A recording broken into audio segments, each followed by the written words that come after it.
Alligators were the topic of discussion in Lakewood Ranch this evening. Residents had an opportunity to have their questions answered by a state official regarding alligator removal from the community. A standing room only audience crowded Lakewood Ranch Town Hall Monday night for a meeting on gators. Neighbors had the ear of an official from the Florida Fish and Wildlife Conservation Commission, also known as FWC, as well as an alligator trapper. A large amount of gators have been removed from the town because they were considered to be too aggressive and a nuisance.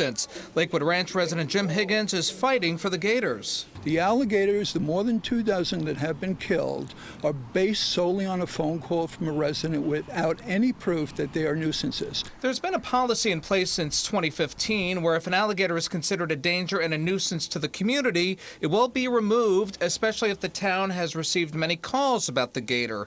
Town officials say this meeting was important because of the recent ordinance and because of the enormous amount of gators that call Lakewood Ranch home. We just thought that bringing in the experts was a good way to get some more information and do some education in the community. Janice Todd has lived in Lakewood Ranch for about 2 years. Although she personally hasn't had any issues with alligators, she knows of some people who have. If they're causing problems for people or, they're coming up on the banks and being aggressive, I think they need to go somewhere else. Town officials say many of the gators that are considered to be a nuisance are euthanized. Some of them are moved to another location. For Jim Higgins, he says alligators are just a way of life here in Florida. If this isn't stopped, there will not be any alligators in Lakewood Ranch at all. And I think it's based on arrogance of people.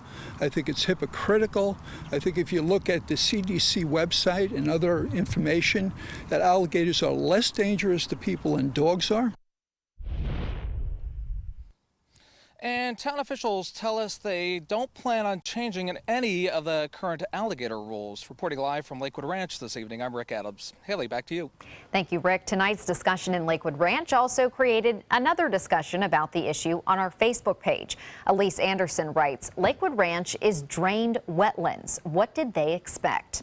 Michelle Tolson writes, with Lakewood Ranch houses costing more than $300,000, of course they want the undesirable things out of there.